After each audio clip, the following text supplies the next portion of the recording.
Did you know at this very moment, someone is on Amazon and Etsy actively looking for a quality coloring and activity book to add to their shopping cart? The only question is, will it be yours? Since you're listening to this podcast, hence the name of the show, it's pretty safe to assume that you have a keen interest in creating and selling your first or next coloring book. And it's for that reason I want to assure you you're in the right place. And I'd like to help you make it a reality by inviting you to check out the Coloring Book Creator Mentor Program, the first of its kind complete A to Z course that features live weekly coaching, resources, templates, and an extremely supportive online community, all designed to assure that you create a standout in-demand coloring book that you'll actually enjoy creating, promoting, and selling. Imagine the feeling of knowing somewhere in the world someone is adding your beautiful new book to their shopping cart, investing in a piece of your creativity. Enrollment is open and you can get started by going to coloringbookcreatorcourse.com. That's coloringbookcreatorcourse.com. You're listening to the Coloring Book Creator Podcast, episode 24. And in this episode, I'm interviewing conversion copywriter Holly Williams, who shares her tips and strategies for writing powerful copy that increases sales of your coloring books and any other products that you sell. So you want to learn how to use the power of words in your coloring book creator business? Stay tuned. I am so excited about today's interview that I am doing with Holly Williams, who is a conversion copywriter. You may not know what a conversion copywriter is, but she's going to tell you all about it. Why I'm so excited about having Holly with me today is that I've spent many, many years in myself, long before I started working with coloring book authors, writing copy for my clients for their email newsletter. And so something I'm constantly telling everyone who listens to me, whether you're in my community or not, paid communities or not, is that you've got to have an email list. I'm saying that constantly. You hear it all over the place if you're anywhere online marketing, but you've got to have an email list. You've got to have an email list. You've got to have an email list. With that said, what do you send the email list? And so that's where I'm so excited to have another fresh voice come in that specializes in this, because we're kind of a little bit of a unique audience. We don't write emails that are around the tips and the business strategies and things like that. We're basically selling our art. So how do we talk about that in a way that engages our readers, makes them excited to want to know more about us, and obviously buy our books and related products? So before I have Holly introduce herself, Holly and I know each other because we are in a group program together all about how to generate AI-related art. Mm-hmm. And Holly recently opened a store on Etsy, which is going to talk about that with some of her designs that she's done. I'm now doing that myself. AI is a thing I'm going to be talking about more in future episodes. But this was such a great merging of everything around the art, around email marketing and copy. And she does all of it. I do all of it. And I wanted to have a fresh voice to come in and talk about it. So with that said, Holly, thank you so much for being with me today. Tell us about your bio and how you got into doing what you're doing today as being a Oh, yeah. I'd be so happy to do that, Rodney. Thank you so much for having me on here. And I'm actually new to the world of coloring. My daughter has anxiety. And so this was kind of her solution to deal with some of her anxiety, was to color. And so her and I would color together. And as a result, I just got curious about the market and started to learn about it. So we'll get into a little bit of that. But so by trade, I'm a conversion copywriter. And I had a very funny entrance into that. I actually wrote a novel, and I won a novel writing competition, and they published my book and they did all this stuff. And I realized I had to learn how to sell it. So I had no idea how to do that. And so I joined a marketing class, and everybody was, putting it out there, their ideas of like, oh, here's my write-ups. And I would read things and I'd be like, I don't think that's really catchy. So I would always put in the comments like, oh, hey, here's something that you could do to make it sound better. And somebody said, oh, you sound like a copywriter. And I had no idea what that was. So I looked that up. And then I eventually took, which I think is the gold standard, is the Copy Hackers program. And where they run Copy School, I became one of the copywriters through there and started taking on clients. And I've been doing that for 4 years now and been able to build just that freedom lifestyle that we all kind of talk about, right? Where you can pick up your laptop and go anywhere. And for me, my motivation is just, I really want to have a great relationship with my children. So I'm a single mom to 3 kids. I have a 20-year-old, a 17-year-old, and a 14-year-old. And those who are in this group know that your teenage years are really the years you need to invest the most. Like you thought it was when they were younger, but like the late night conversations, man, they like your kids open up at 10 o'clock at night and you're like, well, kiss sleep goodbye. Because, I want to talk to these kids. So being able to have the flexible lifestyle to really support my kids and be able to have a very flexible lifestyle so that even if they're having a bad day at school, I can go and pick them up and be like, hey, let's go watch a movie this afternoon. That has been just a gift that I'm so thankful for. And I'm so thankful for the flexibility that my career has offered me. So I'm very excited to talk to your audience because I have a soft spot for small businesses or people who just have a side hustle that they're trying to, maybe this income is something that they're looking to do for retirement or it's that dream vacation they've always wanted. And I love helping those people out. I'm also hired by very big companies where my day rate is $2,200 a day to work with me. So I've worked on really big projects where we see major money roll through the doors, but I still love working with that small business owner because I know what it's like when you're brand new to things. And or maybe, like there's all that hustle culture talk, right? Like, oh, you want to be a CEO, oh, you got to work, whatever. And there's an abundance of people who that is not their aim.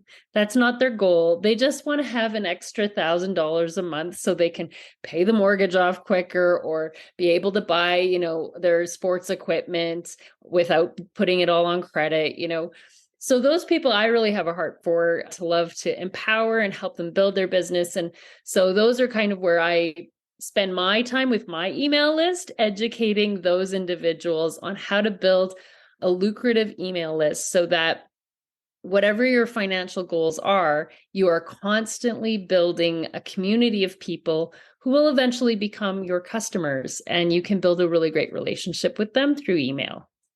Wonderful. The thing that I have found, well, there's so many questions I want to ask because, again, I've been doing this myself for so many years. Yeah. I think for a lot of people, though,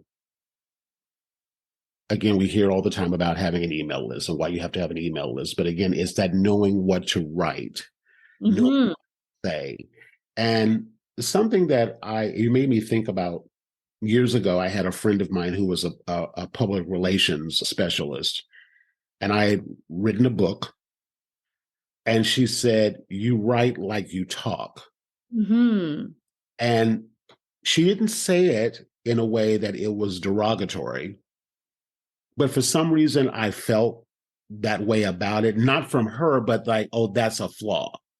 Whoa, interesting.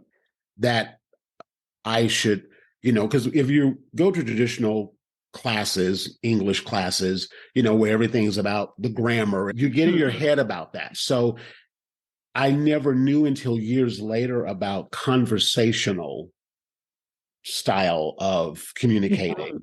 Right.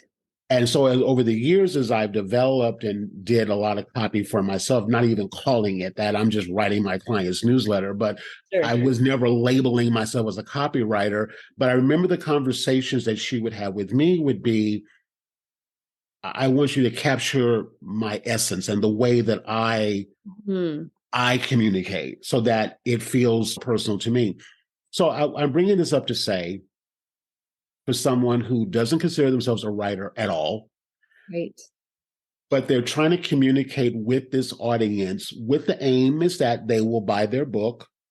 Mm-hmm. How do they get this in their head that I can be who I am, be myself, talk about my book or the benefits of my book and so forth in a way that is friendly and warm and conversational, but more to the point, connects with the reader so that they would click on the button to actually want to go buy the book? Right. So I get this question a lot, actually.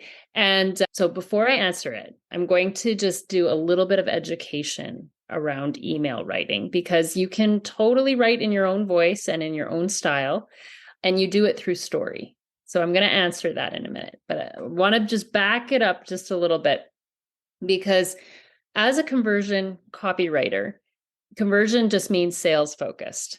What most people don't realize is that every single email you send is actually a sales email. Now, you might not be putting in, hey, buy my book. This might just be an educational thing, but everything is what we call a micro conversion. So you're basically moving somebody through a journey of basically coming to the point where they say yes to buy your product or no. We want to bring people to a decision point. That's the point of persuasion, right? That's the defining line between persuasion and manipulation. Manipulation can use all these tactics to make you get what you want. Persuasion, the whole goal is to get people to a decision point. And that's actually the kindest thing you can do for your customer, is to bring them to a point to say yes or no, this is right for me or it's not right for me. And that is what email marketing is designed to do. So understanding that is really important as I talk about this next piece. Is you're just telling a story. And so I teach in particular a method called the story flow method. It's a method I created because I find storytelling is the most powerful way to connect with people. We all love stories. And I bet some of you who are creating these coloring books actually are creating a story throughout them. There might be different pages that you're putting, but there could be a story behind that. So what I teach people to do is you can have any story any time of the day, and you can turn it into a sales email. And we're going to do that right now. I'm going to put you on the spot, Rodney. I want you to think of any random thing that happened in your day today. Something random. Tell me. Well, the most random thing that happened today was I'm actually going to be doing a workshop with my society members tomorrow on how to use Gmail to send out their email newsletter if they don't have a professional autoresponder service. Okay, great. And so that was random because why? Because I've never used it. I've always used a professional service. I didn't know that you could actually send out a newsletter that was formatted in Gmail that could be sent out to multiple people in Gmail. Okay, cool. Yeah. And then, so what is your coloring book that you're currently promoting? What is the thing that you're trying to sell right now? Well, I don't have a particular book that I'm promoting right now. What I am promoting is the Coloring Bookpreneur Society, which is a paid membership community that I have. Mm-hmm. Okay. So for the sake of this, let's use one of your coloring books, because most of the people that are listening they're going to be promoting their coloring book. So do you have a coloring book that you currently have done in the past?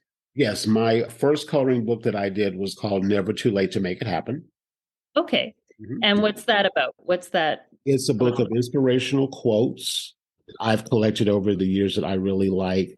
I designed the book to remind myself as I'm getting older that it's not too late to still fulfill some of my dreams that I have. Beautiful. I love it. That was the story behind the book.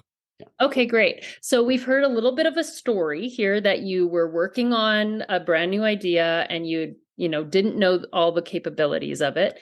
And then we've got this product here that we want to sell in this email called Never Too Late to Happen, an inspirational quote book. So how I would take this random story that happened in your life would be, I'd start the email off like, Dear Rodney, the most incredible thing happened to me today. I was working on this workshop, on my upcoming workshop for Gmail, and I realized suddenly that it actually had way more possibilities than I thought was possible. And I might list them. I might say, like, you can format this email, you can send it to multiple people, you can make sure it doesn't get in a spam filter. I had no idea about that. And it really blew my mind. Then I would segue into the sale, which makes me think about you.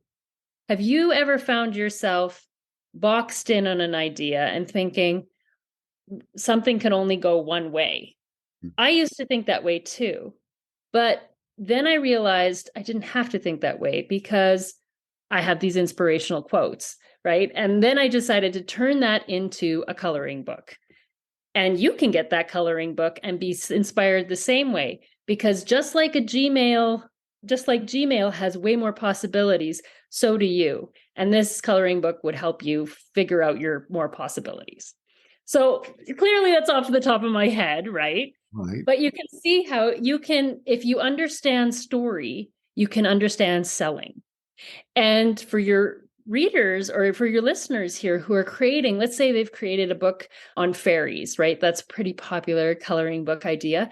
They could take any random thing in their life. It could be like, I forgot to do the laundry and it was left in the laundry bin. Well, what are the life lessons that you learn about that, right? Like sometimes planning is important. Sometimes it's important to give grace to yourself. Sometimes whatever, right? You just kind of pull out a lesson from that moment, that random moment in your life, and you connect it to the idea and the feeling that your product is going to give a person when they buy it. So that's really what you're looking to do. What is the lesson that will connect to the feeling your product is going to give a person? Because when it comes down to buying things, many times we are buying them because of the feeling we're going to get as a result of something. And so if we can really connect our products with a feeling, a strong feeling, then we can write these emails in a way that people say, oh, you know what? Yeah, I do need some whimsy in my life. I do need to just be a little carefree and not be so rigid. Like, hey, sometimes you forget your laundry in the basket. You know what? Let me be playful with myself. Let's get the fairy coloring book. So you can see how if you can relate the concept of what feeling you want somebody to experience when they're using your book, you can have so many life lessons, so many random stories, and sales actually becomes really neat and really natural to you. It's not this formal, slick thing that everyone's worried about, right? It can just be a very natural progression that just simply says, hey, you might have been feeling this way. And I totally understand it because I was feeling that way too. But then I realized I don't have to feel this way. I can feel this way. And that's why I made this incredible fairy book for you so you can experience whimsy in your own life. Check out my coloring book today. Right? Does that make sense? Wow. I love the way for you to do this off the cuff, just like I'm doing applause here right now. Yeah. Yeah, it's pretty wild. I do some live workshops and it's really fun. Like a lot of people end up dropping their jaw and then they're like fighting to like, okay, they come up with really crazy ideas to see if I can get it into sales, and I can, because it's all about relating the emotion. And so that's what I teach people in my story flow method is how do you take a story and make it flow into sales? And it's so simple. And most people, once you get that concept, it's very easy to write an email because it's authentic. It's true to you. Everybody has the same feeling that you've been bored or you've been looking out the rainy window and thinking, oh, there's nothing to do today. Life is gray. The cloud, my life is gray. Everything feels drab. But that's where the coloring book comes in. You can add colors. You can immerse yourself in a creative new world and add color to it. And it might be gray outside, but the world you're creating around you can be colorful and bright. And that's why you want to get my book, Never Too Late to Happen. Color brightly, color my inspirational quotes and go for it, So there's really, when you understand feelings, you can understand selling. And that kind of takes away the scariness of writing an email. Because so many times I think people think it has to be this huge writing thing. And there's writing involved for sure, but it's really more about telling a story. And most of us can tell a good story when we care about something enough. So that's what I help people do. That I love that so much. You made me think about with my society members, we were talking about marketing. Mm-hmm. What I've started doing with them, I have a planner that I give them, a vision planner. And at the beginning of each month now, we set the vision for the month of Perfect. what we want to get done this month. And the thing that I wrapped our first session for the month was around getting clear about the feeling that we want to experience, and that feeling drive the action. Mm-hmm. We were just talking about this last week. And because if we take I call it the hard hat and the feeling hat. I mean, the hard hat and then oh, I've got to get it right. I can't make a mistake hat. Yeah. And so that's how we can get into our head about things. We get in head about the marketing. Well, I don't want to be pushy. I don't want to be salesy. I don't want to be any of those things because as creatives, we struggle with that. Right. But the way we ended up having the conversation was if you get into the feeling that what you're doing is actually giving someone a transformational experience, respite for a moment, to get away from okay, it's cloudy and it's a weird day outside and I'm feeling kind of blue, but I've got a whole world of color available to me. Yeah. I can sit down with my book and be able to do that. How we can frame those life experiences, what you shared, how we can frame those everyday mundane life experiences like doing the laundry or going to the grocery store or whatever we're doing that all of us has to do. Yeah. But how you can craft that so, I don't even want to use the word well, because even that's not justified. That's even justified. But you craft it so well that it's just like, it doesn't feel like a disconnect. Between, okay, she's talking about doing laundry, and then how does that tie into the book? Right. Kind of thing. But it's all, it's the feeling is the foundation, right? Yeah. And when we're talking too about sales, you're talking about people not liking sales. It really is like the mindset that I help my students get into is you are solving a problem. So when I started to open up my coloring, because I wanted to try AI generated art. So I thought I'm going to make some coloring pages. I'm going to put it on Etsy. I'm just going to see how it does. And so first, as a marketer, I know the first thing you always do is you go to understand who your market is. So I joined a whole bunch of Facebook coloring groups and I just paid attention. What was being said? What were their reasons? I'd ask questions and they're like, hey, why'd you get started coloring? And what was really interesting to me was there was a large number of people who started because of grief. So that immediately tells me there's some very powerful feelings there. And I myself, as a writer, I have a lot of words, but I have gone through a situation in my life where I actually couldn't talk about it and I couldn't write about it. Like it was so painful to me. I had nothing. And so I really felt like I had lost a part of myself because there's no way to talk about it. So I ended up in an art therapy class and we did all these different art projects.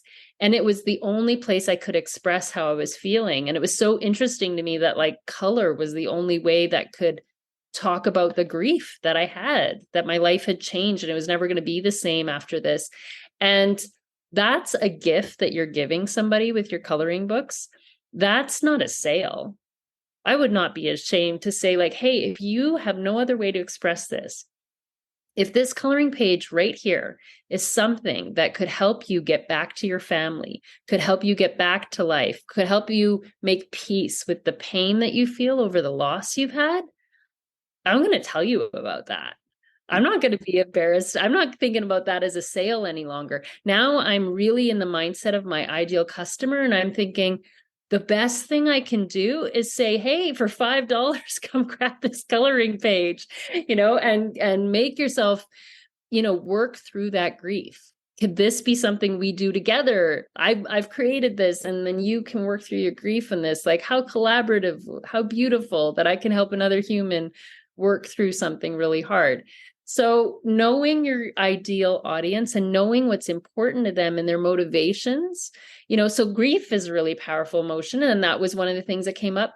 There was another that is just, there's people who are sitting beside their aging parents or their sick loved one, and they want to just be present with them, but they want something to do. And I mean, if you're in a place where somebody is sick in your life, you don't have mental capacity to be like, I'm going to solve crossword puzzles, or I'm going to do these heavy thinking things. No, coloring is very relaxing. Coloring makes you feel a sense of accomplishment and control when your life is completely out of control. Again, really powerful emotions, right? So if you can tap into that and talk in your emails to your audience and your email list, you're providing those solutions, right? And so even in an email like that, where we could just talk about coloring pages, let's say you started off an email with, when I started coloring or when I started creating coloring pages, I thought at first I was just doing some fun, whimsical thing. But as I started to talk to people, I realized that some people are in grief, sitting with a loved one who's sick, having insomnia. They're going through divorce or separation. And coloring is something that gives them a sense of control. And I realized that that was a gift that I wanted to give to other people. And so today you can buy this coloring book for this price and put the coupon code, sad forever or whatever in the box and get this today at this discount. So you could see, like, when you have a story and when you understand your client's pain, it's really easy to write an email that's going to hit an impact where they're going to say, yeah, I need that. And they might not buy off of that email, but if you can write in a way that shows people you really care about their hard moments in life, when they're having a decision of like, oh, I want to buy something and I'm feeling sad, they're going to remember, what's that person who like gets it? Like, she created that whole fairy garden thing to, make us feel better because, it's a magical world and sometimes our own world feels really heavy. I'm going to go get her book. So that's the power of really knowing your audience and and their pain points. And then it just doesn't it seem like the words are kind of just flowing out of your mouth because you're like, I just want to make that person understand that this coloring page can be a tool to make them feel better. When you asked me earlier about my story, about why I created my book, what I didn't tell you was that my book came out of grieving my father, who had passed away 7 months prior to me doing the book. I had absolutely no intention at all of ever making a coloring book. Wow. Wasn't even on my mind. The one coloring book that was given to me as a gift, I gave away years prior. And I wish to God I kept that book because it touches another part of one of my aspirations I want to do. But anyway, it was going through the grieving process, which I didn't even realize I was grieving, and going through a little stint of therapy that I did to help me process that I was looking for something that was unlike anything I had done before. And I wanted a project to do, but I really wasn't, I wanted a container, and the container was the book. Yes. And so I said, okay, I started saying, well, maybe I'll put together, I didn't want to write another book. I didn't have the bandwidth for that, to write a book, because I had done that before and I know how much work that could be.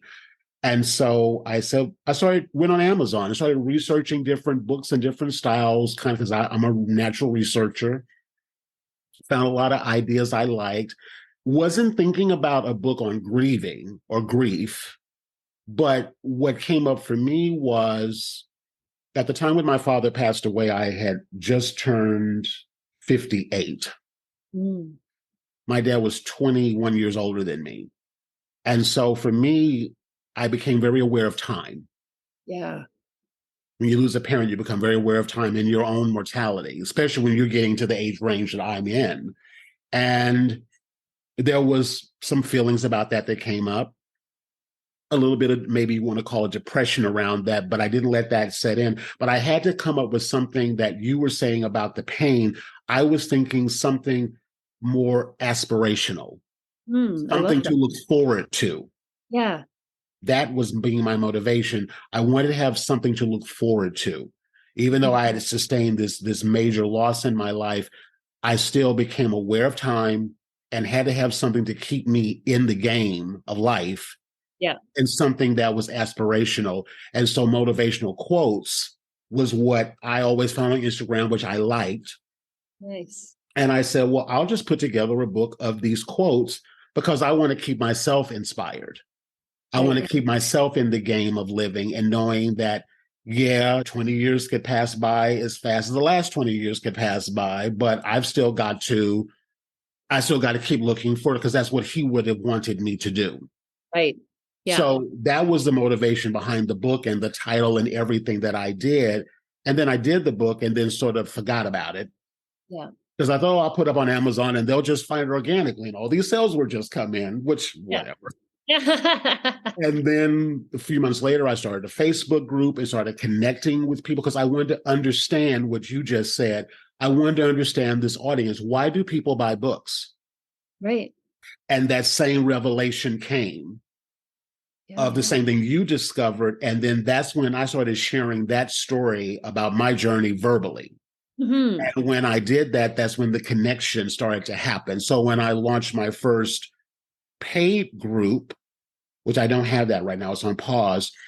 It was just, let's just get together once a week and color. Bring your own book, whatever Oh, book you have, brilliant. and we'll just hang out and color Good. each week. And so that's where I started to really understand, and where I say all the time to my members is you've got to understand your people, but you've also got to understand yourself. Hmm. Like what is it for you that made you do this? To decide to design this book. And I say all the time, get in front of it, meaning the story. I wasn't calling it that, but it's in the story that people connect with you. And the book is the little piece of the story they get to take away. Yeah. So, what you're talking about is how to do that written in a Mhm. way that what I've been saying do verbally. Now you're talking about doing it written in a way. And I even took it a step further. Your emails that you write will then inform what you put out on social media because you can say that Oh, same 100%. thing with And your it's work that videos you and do posts. once and then you can use it multiple times. So now I'm going to talk a little bit about some AI tools because there maybe you're somebody who you don't like to write, or Mhm. maybe you're somebody who's like, "Oh, I can talk all day long, but writing, like the words don't come through my fingers." So here are a couple of really great tools that you can use. So on a Google Doc, you can just open up a Google Doc, you can put the microphone on under tools and you can just start talking and it'll type out everything that you're saying. And then once that's done, you can edit it and say, okay, cool. Like I can read through this. Oh, yeah, there's too many ums here. Or, like, oh, this sentence structure doesn't look great. Okay, great.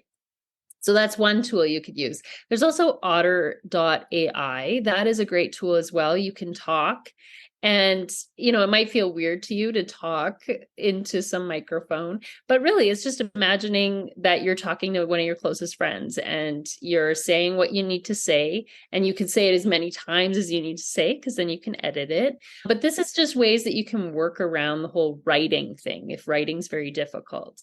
And then, of course, we've heard about ChatGPT. This is the newest AI player in town. And so, what's really great, I use it as a copywriter. I use it every single day. It's got so many capabilities on it. But what I do currently for my clients is I actually train it to understand their voice. So, I'll actually take clips of conversations that we've had or things that they've actually written, and I put it into ChatGPT, and I'll say something like, "You're an expert copywriter. Your first job is to learn the voice style of this person." And then I'll put in the information and then I'll say, summarize what you've learned about this voice, tone, and style. And so you do that a couple of times and then you give it an assignment to say, okay, can you write an email in the voice of this person? And so it does. And it'll, sometimes it comes out a little bit robot-y and you need to go in and brush it up.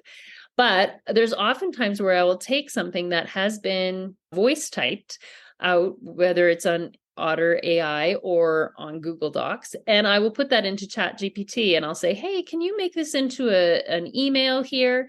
And then it does, a decent job. Usually I have to brush it up a little bit, but you'll see that for yourself. And then you can polish it up and you can get your emails out. So if you were to sit down, and I would say give yourself a 3-hour block for the first time you do it, tell 4 different stories, get 1 month's worth of emails kind of ready, and go through that. And I mean, that's a pretty simple process there that I explained. Although if you're not familiar with tech, maybe double that time just so you have familiarity of signing up with the tech, getting used to working the tech. They're all very, very tech friendly. I'm not the best tech person, so I recommend it as very easy to use. Mhm. My children use it. I use it. My mother uses it, who hates computers. So it's very easy to use. And yeah, it's just a great way for those who feel like I don't ever know what to say and I don't know how to say it. and I can't ever write, and this is a huge roadblock. This is what I've known after 4 years of working with many different companies, is that if you want to increase your income, you increase your email list. And you need to keep building it, because as it builds, people will leave. They've come for a season and they leave. So you need to continually build it. So if you are serious about making income from this, then you need to be serious about building your email list. It just is just a business mindset that you need to adopt. It's you do what is required. If you want the money, then you need to build the list. If you want to see that income for yourself, if you want to hit that goal, you need to have a list. And the reason an email list is so important, it more than social media, is that you really get to, that's information you own yourself. Nobody else owns it. If Instagram were to die tomorrow and all your 100,000 followers fell away, how would you ever reach them again? But if they're on an email list, you have that information. And so if you currently have just been building on Instagram, then a really great thing to do is, hey, get my free, my 3 best-selling sheets, or coloring sheets, download them today, get their email address, get them in there, and then just start to communicate. It's just a conversation. And wouldn't you want to have a conversation with the people buying from you? Yeah. Don't be intimidated by them. These are people who, and this is what's interesting, if once somebody buys from you once, the likelihood that they'll buy from you again and again, if their experience is good, is so much higher, so much higher. And it's much more easier to sell to somebody who's bought from you once than it is to sell to somebody who's never bought from you before. So cultivating that list and really cultivating a relationship of conversation through your emails and bringing them along your journey. Like if you're starting to write a new coloring book, tell that in your story. Say, hey, I've been working on this brand new coloring book and I was stumped for ideas.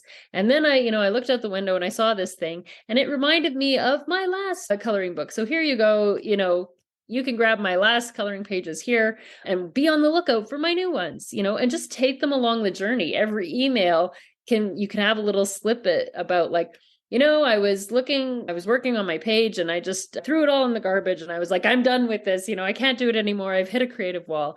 But then I realized, no, you got to get back in the chair. You got to sit down. You got to do the work. And I want to make something that matters. I want to produce beauty in the world or whatever it is. Right. So take people along on your journey. And that's really what email marketing is having a conversation that takes them along the journey with you and identifies what they care and feel the most about and connecting that feeling that they have to your product. Mm-hmm. That's really the boiled down bones of email marketing. Yeah. Well, and what you summed it up for me, I think so beautifully, is that our life is our marketing. Yes. Really, I mean, if you think about the things, well, you have to start thinking about the things that you're doing. But let me try to simplify it even more. If you made dinner and you burnt the chicken, yes, and you're upset about that, and you're talking to a friend or a family member about how upset you are about the burnt chicken, but that story about the burnt chicken could become copy for your easy email that segues into the feeling of frustration about burning dinner. Yeah. And then the same experiences that you may have had when you were trying to get something done about the book. Yes, absolutely. That's the tie-in. Yes. Okay. Emotion. Yeah. And then you can easily segue that into sales by saying, hey, if you've been feeling frustrated, I find the best way to deal with frustration is to take a page and just color it out. Color out all the frustration. So today, if you're having a frustrated day, I want to recommend this, this, and this, these pictures. Like you can make it really fun. Like, hey, if you've just got light frustration, take my fairy picture. If you've got middle frustration, I've got a thunderstorm for you. If you're really frustrated, like just take the color black and go all over this page. You can make it fun for your audience because we've all had those moments, right? Where you just feel like I've got so much energy. Yeah. Just need of it.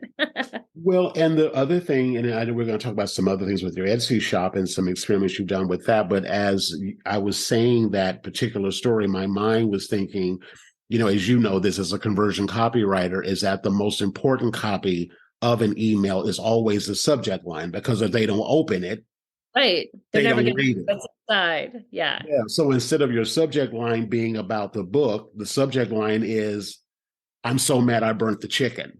Yes. Right. Yeah. And I'm like, okay, well, what's that story about? Right. Right. I want to know about that.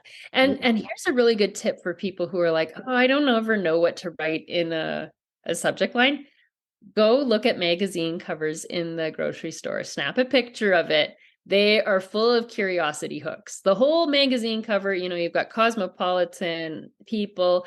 You take one of theirs and it'll say something like, lose 45 pounds in, 45 days. You won't believe what happened next. So you could take something like that title and you can say something like, color 45 pages in 45 days. You won't believe how that changes your mental health. Mm. So you just take their title and you kind of tweak it for what you do. And it's called, what is that called? Steal like an artist, right? We borrow other people's ideas and create our own ideas based on those. What I want to tell you is that you're not limited. And then also ChatGPT is a great tool to even say, hey, I need some subject lines for this. And if you see them and you think you yourself would never click on these, then you could say, rewrite this to sound more curious, and then they'll write up a whole bunch for you and you can pick a couple from there. And so the idea is to really engage your customers, but to make them feel excited to interact with you, because coloring is exciting for some people. Coloring is the same for some people as it is for people who want to do extreme sports. Like you talk to a serious colorist, like they're like, the smell of new pencil crayons. I found this new marker. I bought 4 of the white of this marker because like I'm never running out of it again. Like they're so passionate about their products and how to color that like you need to respect that and honor that and make it fun and exciting and make it clear that you understand that that's important to them. And that when they open this email, they're going to get something of value out of it. They're going to learn about your product and they're going to realize that you're a creator who is creating for them. And if I knew that there was somebody who was making products for me and knew and wanted to know me, then I want to do business with them because I understand that they care. And that authenticity of who you are really comes through. I love this so much. This is yeah. I'm having fun on this conversation, Rodney. Oh, I love it so much. It just ties it together. I know as I myself, as a writer, I sit down sometimes and think, what in the world am I going to write about? So I will just say for me personally, this conversation with you has reinvigorated my mind that like I'm now looking at, oh, what happened last night that could inspire my next email or whatever. I never have to think about what I'm going to write about. Well, and that gets, and here's another thing, right? It gets really cerebral sometimes. Sometimes you're thinking like, I have to think of something to say. What do I say to these people that hasn't been said? Well, let's just like give you something to be calm about. It has all been said already. But you get to bring your twist to it. So you don't have to worry about like, oh, I've got to come up with this brand new idea. No, it's been said. There's like, most things have been said already. So what can you bring to the conversation that's unique and different? So let's say you wanted to do theme months, right? So 1 month would be like, hey, how to color great with markers. And you have a tip in there every week about here's how you color better with markers. Or every month could be a different color. And you're like, hey, this month we're talking about red. And did you know that in this culture, red meant this and this? How will you use red in this coloring page I'm selling you right now? Right? So you can have really playful, fun themes. If you're a theme person and you feel like that gives you the structure you need, then write that out and just try it for 90 days. Say, okay, for the next 3 months, here's theme 1, theme 2, theme 3, and I'll just try and theme all my newsletters and try and connect them to that idea. So sometimes you need some anchor points to help you figure out what to say and what to write. But I just want to really take off the pressure that people have, like, oh, I need to provide something so new and so brilliant and so mind-shattering. No, what you need to say is the right thing at the right moment to the person who's ready to hear it. Yeah. Right. And if you think about it, anybody who has children understands that you've told your kid how many times to do this one thing and they're not listening. And then all of a sudden their aunt shows up, your sister, right? And she's like, have you thought about doing this? And they're like, their mind's like blown. They're like, Auntie is so smart. You know what she just told me? And you're thinking, I have been saying this for 2 years, solid, right? It needs to be said at the right time when they're ready to hear it. And so don't worry about like, oh, other people have said this on blogs or other people have said this on their coloring videos. Don't worry about it. You want to say it because it matters to what you're wanting to talk about. So I hope that frees some people up to just go for it and write a little bit. You brought up a question I want to ask you, a couple of questions. One, how often do you recommend that we email our list every week? I know some that say every day. I'm not doing that. But some that say 3 times a week, 2 times a week. Some say once a week, once a month. What, in your experience with everything that you've done with your clients and yourself, what do you find has been sort of a sweet spot for you? It is in direct proportion to how much money you want to make. So if you want to make more money, then you would email more. At the same time, you want to be growing your list more as well, because if you have a list of 30 people and you email them every day, that will shrink and you'll be down to nothing, no time flat. So that is the first kind of rule. So in my copy flow class or my story flow class, I teach people that it's really dependent on the income you want to make. So there's some people who are like, I want to take the whimsical approach and maybe I email 2 times this month and maybe it's 3 times next month. You have to realize that a lack of consistency is going to lower your sales, right? If you're consistently showing up, then people know, oh, I can count on this person. They're going to show up a lot. I am a very whimsical person with my list. I email them on different days of the week. Sometimes I go through weekly periods. Sometimes I'll email every single day because I'm trying to teach a concept. And then they won't hear anything for 3 weeks from me. So I'm just like that because I'm very focused on my client work, not on building like my own, big community of myself, because I just don't have time to manage that for myself. And it's not really where my passion lies. But I still enjoy helping people, right? So mine's a whimsical style. If you want to see consistent growth, then I just say do what is possible, which is once a week. And just start with once a week. When you want to move to 2 a week, what I recommend is doing like, and I would say if you've got list building happening, you're doing lead magnets, you're maybe growing your social media following, go to 2 a week. It would be a great way to start that and just test that with your audience would be to, let's say send something out on the Monday or Tuesday and then do a Friday recap of that email that's just shorter and still gets those same points across. When you want to get to the daily emailing, that's where you're really growing your list. You've really got a lot of different products to vary and you've got a lot of things to say and you've got a lot of time on your hands to say. Because you're going to be writing a little bit more than usual. But yeah, it's just to start, just get started, just start writing people. And if you need ideas, hop onto my email list because I'm always putting things in there and, hey, here's an email template you can use and send today. Because I do understand that people want to say something. They just don't always know how to say it. So many of my emails you'll see are accompanied with templates or here, just copy this email and put in your information in here and send it out. Great. Tell it if you'd like.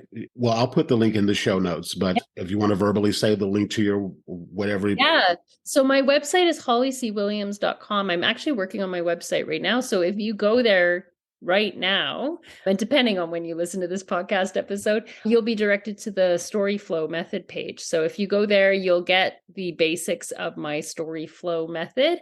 And from there, I think I even include a template. So you could get your first email out the door and you could get some of these concepts really nailed in for you so that you can start writing emails quite consistently. Perfect. Okay, I'll put the link in the show notes. This next question I had around the open and click-through rate on the emails. So we know the subject line gets the email opened because that's the first, that's what that's for, the headline. But then when the click-through rate maybe is not what you like, or it's not resulting in this context, a sale. Do you have any tips or strategies around what to do there?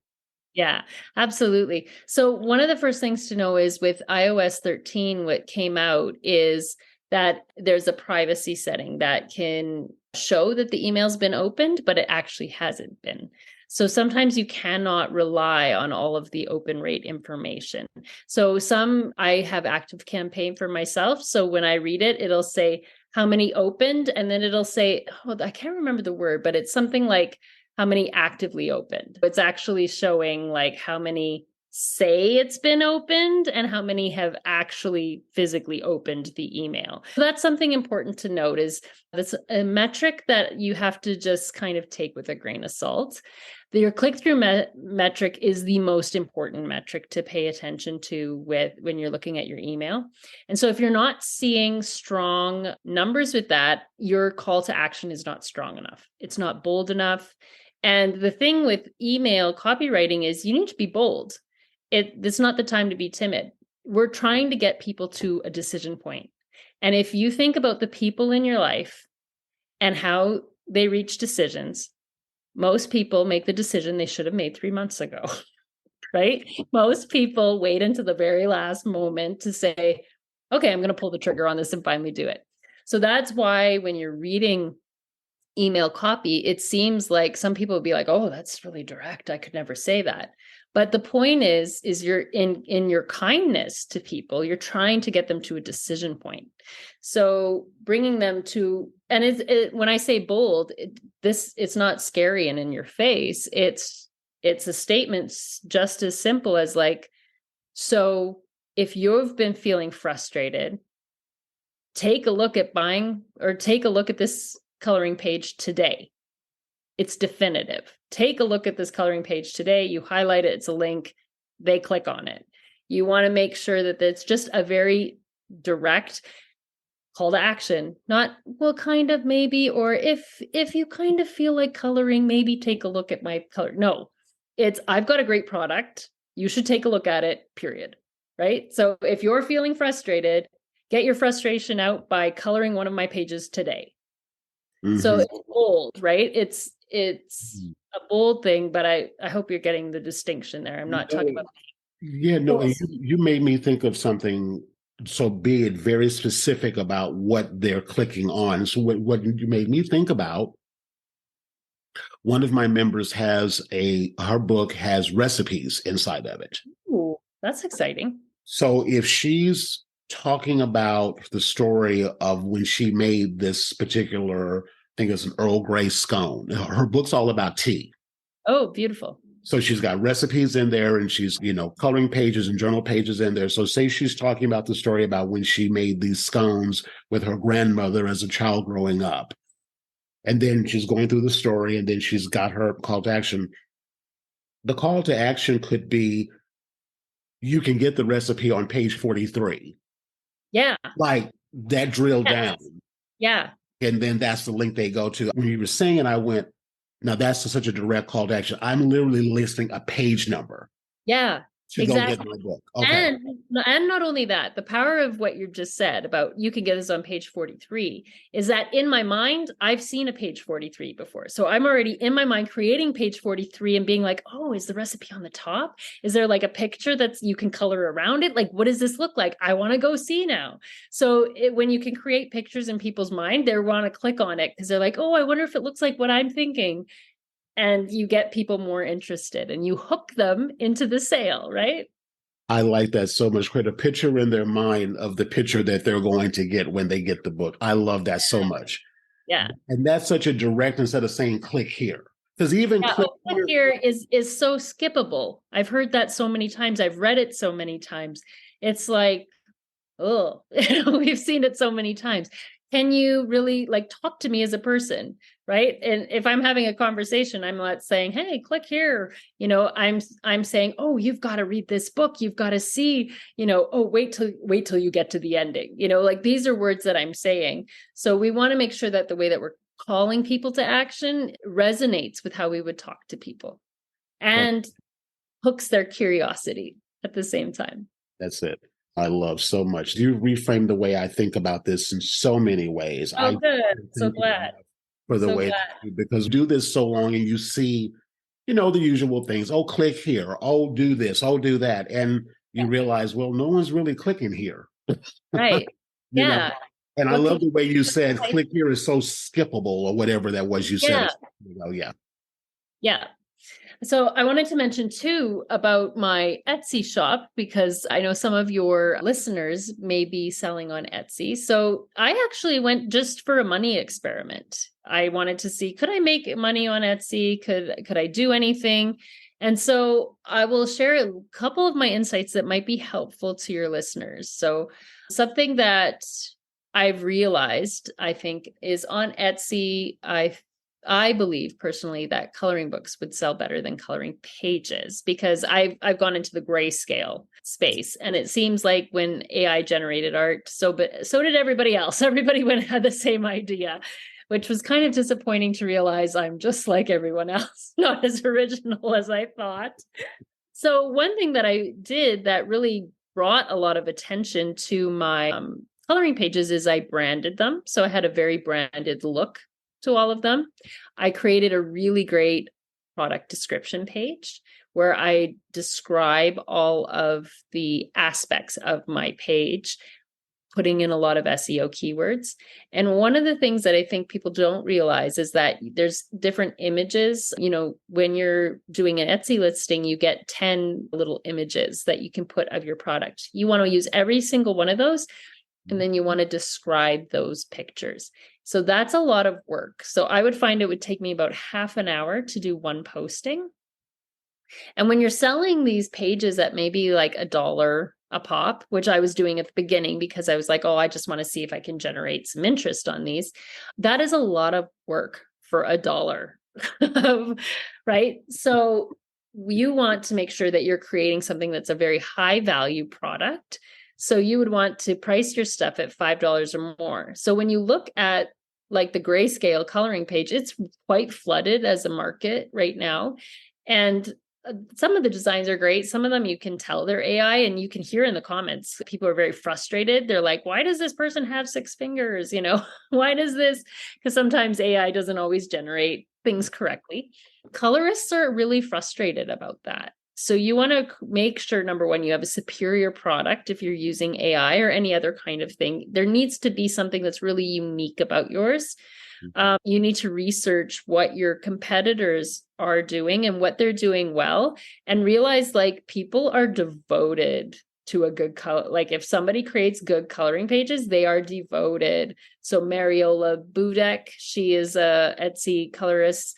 I'm trying to remember the other girl's name. She's Lana Green, one of those names, Lana or Laura Green. She has a huge following, and she, charges, I think, $5 to $7 a page for her stuff. And her sales have not dipped, even though it's been flooded with all these people who are offering like 12 pages for $5 and all this stuff. It's because she really understands the market. She really understands what her colorists are looking for, and she creates that. And she doesn't drop her products. I was like, oh, is she going to be like dropping things down in price or putting on sales because, everybody's coming into this market right now? Nope. She kept everything steady in her sales. Like she's still, when you go and do a sales check, she's still like the top coloring page for grayscale coloring artists. So if you're going into Etsy, I would say what I've learned in my short time is to realize that it's a race to the bottom on the dollar if you're trying to do something that everybody else is doing.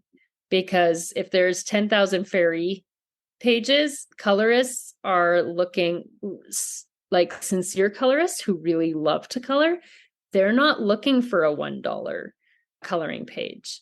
They are used to spending $20 to $40 on a coloring book. So when they see $1 for a coloring page, it's a little bit insulting to them because they're used to paying a higher product for a higher product. Some things that are really important to list in your sales product description is like, hey, this prints really nicely on this paper and this type of paper, because colorists have certain paper that they love to print out on.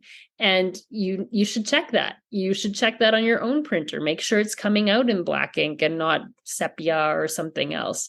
Mm-hmm. So there's a lot of work in putting something into Etsy. I think sometimes people think, oh, well, we'll just slap up some AI things and slap them up there and away we go. But this is going to be, you have to just really treat it as a high quality product that you want to put out. Know your audience, realize that there are people who will pay $1 or $2 for a picture. And that might be a great place to start, just for you to decide, like, hey, do I go with fairy theme, or do I go with animal theme, or do I go with Zentangle? You make a whole bunch, put them at $1, see which ones get kind of sold, and maybe you start to develop a product line that has more of those. But it's really about knowing your customer, who you want to serve, and giving them the highest quality product, and also studying your competition to see what they're doing, and then crush them by doing something different. Right? Offering something a little bit more unique and something like that. So my foray was just like, hey, I want to experiment with this. This is kind of a neat idea. I don't know how much I'll actually go on to develop coloring pages as like my thing, but when I do my research on it, coloring books sell much better than just one-off coloring pages. They do. And the thing that I did, like I said, very early on with me, I'm always about layering on the experience. Like, publish my book. Yes, I published the book, but I quickly realized for myself personally is that relying just on book sales it's a long game.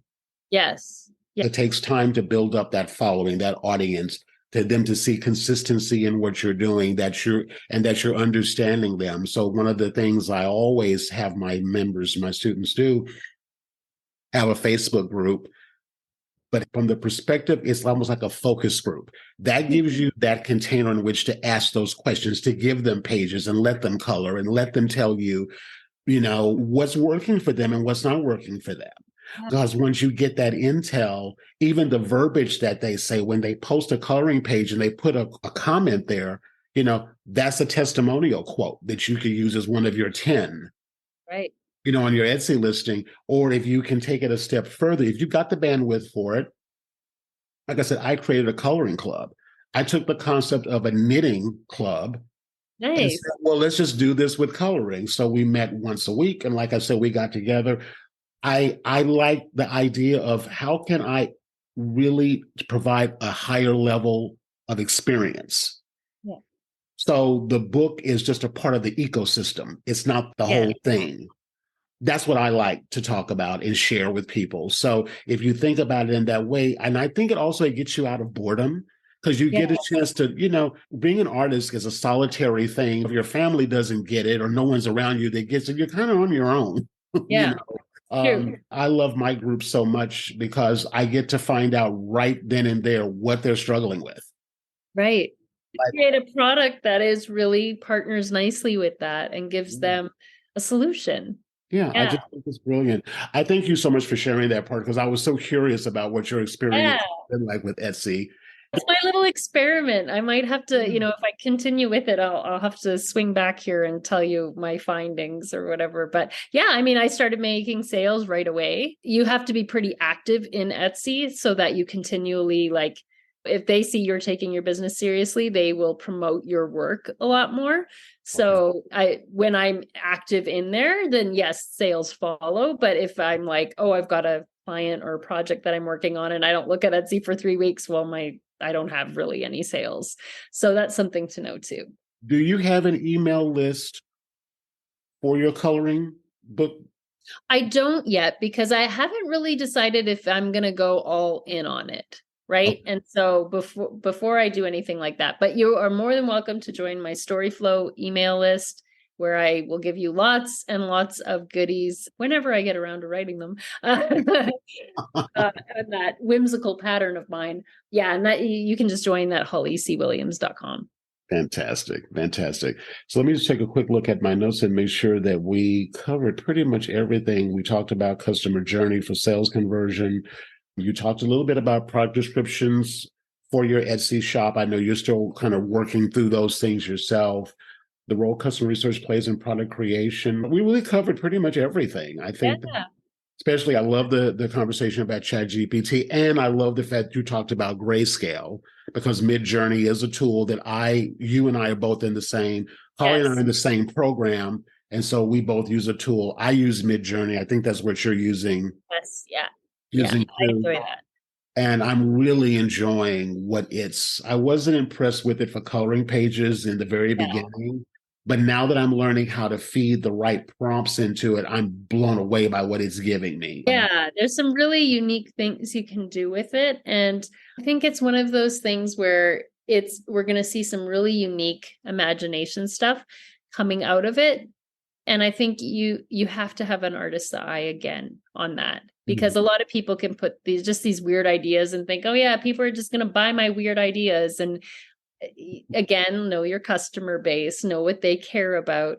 Everybody loves fantasy and whimsy, but like think about some of the movies. Like if you look at the Galaxy, Guardian of the Galaxies, right? There's people who absolutely adore that movie and all the weirdness that's in it. And then there's other people who totally love Avatar and the crazy underwater world that's there. And there's people who hate it. So not everybody's going to want your crazy. Not everyone's going to want your crazy imagination. But knowing your audience and really being able to bring something unique to people and bringing that part of yourself out, I think is really where you're going to see sales magic happen for yourself. That's a perfect way to end it. Yeah, awesome. Well, thanks so much for having me, Rodney. And if you guys have any questions, certainly ask Rodney. We could do a follow-up show and answer any questions that you guys have. Would love that. Would love that. Yes, I highly recommend. I'm going to go sign up for Holly's mini pro. Is it like a little email course? It's actually just a download. It'll walk you through stuff. And then I do have a course that I open up a couple times a year that you can take, and it'll just walk you through the art of writing emails. Perfect. So I'm going to sign up for her story flow method download right away. I recommend all of you listening to do that too. And thank you again. I love getting new perspectives. And like I said, I've been in the writing game for a long time, but you've blown me away. Oh, good. So I'm really excited about that. And I think, again, knowing how to write when writing is not what you would call in your wheelhouse. Yes. It can be done. Yeah, absolutely. There's no reason you can't. Be done. Awesome. Well, thanks so much, Rodney. And I really hope everyone enjoyed today's show. I hope so too. Thank you so much, Holly. And again, listen to this replay. Listen to it a couple of times. It sometimes can take a while to wrap your head around it, and I don't want to overwhelm, but just listen to it a couple of times, because there's a lot of good nuggets here, and take notes. The things that Holly said today, because again, just from the very simple perspective, just think, what's something that's happened to me recently? Just start there. Like how she asked me in the very beginning, what's something that happened recently that I could just kind of journal about it, or write it out, or like I said, go into a tool like Otter AI, which I'll put the link in the show notes. I know that tool, the other one inside of Google Docs, and record your voice. I always say, if you can't write, or you feel like you can't write, but you can talk. I just heard someone say that Seth Godin says, no one ever says they have talker's block. Agreed. So if you can talk, you can write. True. You can write. All righty. Thank you so much, Holly. Thank you all for listening, and I will see you on the next episode. Take care. Thank you so much for listening and supporting the show. There are a lot of podcasts you could be listening to, and I just want to take a moment to say thank you, because I don't take your time for granted. Before you go, I'd like to ask, if you found the interview you just heard valuable, that you share the show. You know, the more listeners means more creators like you can have the tools and resources and inspiration to create beautiful, meaningful coloring and activity books. Lastly, if you or someone you know has been thinking about creating a book, invite them to check out a special on-demand training where I'll help future authors uncover a sellable coloring book idea. Think of it like an idea jumpstarter kit for finding, validating, and developing your first or next coloring book idea, and it can be yours for just $10. You can snag your copy at coloringbookidea.com.